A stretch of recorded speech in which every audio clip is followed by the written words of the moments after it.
여러분 안녕하십니까? C채널 매거진 굿데이 첫 소식입니다. 네, 지난달 7일 강제 북송된 북한 선원 2명의 생사 여부와 관련해서 이들이 도살장에서 처형돼 내포가 뜯긴 채로 죽었다는 구체적인 소식이 들려와 파장이 큽니다.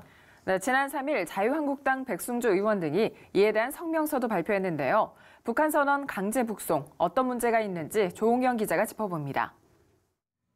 지난 8월 함경북도 김책항에서 출항했던 오징어잡이 목선에서 선장의 가혹행위에 불만을 품은 20대 초반 오 씨와 김 씨는 선장을 포함한 15명의 선원을 살해하고 북방 한계선 인근까지 남하했습니다. 우리나라 해군이 이들의 배를 납포했고 이들은 개인별 분리 합동 신문에서 그동안의 살인 행적을 진술하면서 귀순 의사를 밝혔지만 정부는 이를 거부하고 송환 절차를 밟았습니다. 송환 당시 일반적으로 대한적십자사의 호의를 받지만 대신 경찰이 이들을 인솔했고 안대로 눈을 가리고 포승줄로 묶은 상태. 자신들이 북송된다는 사실을 알지 못한 채 판문점에 왔고 도착해서 눈앞에 있는 인민군을 보고 큰 충격을 받았다는 보도가 이어졌습니다.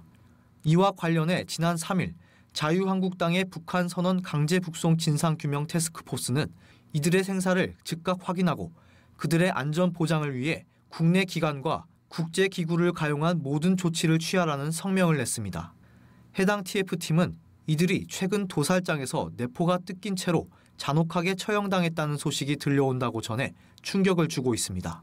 정부의 이번 강제 북송은 대한민국 헌법과 절차, 국제법과 인도주의적 차원에서 다양한 논란을 일으키고 있습니다. 우리나라는 군사분계선 이북에 거주하는 북한 주민도 외국 국적을 갖고 있지 않은 한 헌법상의 대한민국 국민으로 규정하고 있습니다. 북한 주민이 대한민국 영토에 들어왔을 때 먼저 귀순과 보호 신청 여부를 묻는 것이 절차. 자발적으로 북송을 희망하는 북한 주민은 인도주의에 따라 송환하고 이 밖에 보호 신청 의사를 밝힌 북한 이탈 주민, 범죄자나 간첩 등 위장 탈출 혐의자도 보호 요청 여부에 상관없이 대한민국 국민으로서 주민등록증을 발급받고 거주하도록 규정해놨습니다. 대한민국의 보호 아래 순수한 북한 이탈 주민으로서 정착 지원 혜택을 받느냐, 비보호 대상자로서 혜택을 받지 못하고 일반 국민으로 생활하게 되느냐의 차이만 있을 뿐입니다. 우리 정부가 귀순을 희망한 북한 선원 2사람을 강제 송환할 것이 아니라 범죄가 사실일지라도 대한민국에 거주시키면서 우리나라 사법권의 법 적용을 받게 해야 했다는 지적이 이어집니다. 보호 요청을 한 북한 이탈 주민을 강제 송환할 수 있는 법적 근거나 절차 규정은 그 어느 곳에도 존재하지 않고 반대로 보호 요청을 한 사람은 범죄 혐의자든 이장귀순자든 반드시 대한민국에서 살도록 하되 정착권만 주지 않는다는 게 법에 명시되어 있다는 겁니다. 우리 정부의 이번 강제 북송 조치가 직권 남용을 넘어선 월권 행위라는 비판도 있습니다.